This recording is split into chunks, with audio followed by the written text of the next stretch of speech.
मकर संक्रांति अवसर में बाबा जटाधारी आश्रम श्रद्धालु प्रबल समागम।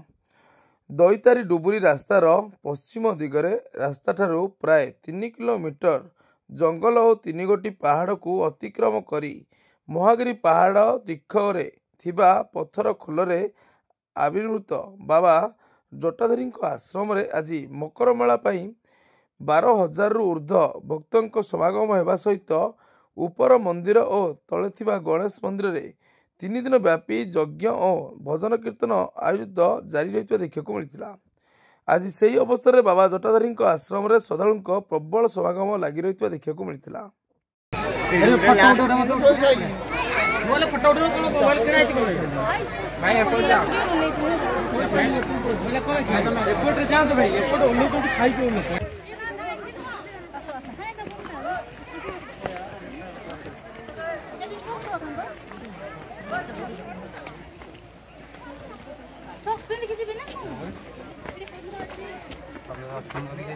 चप्पल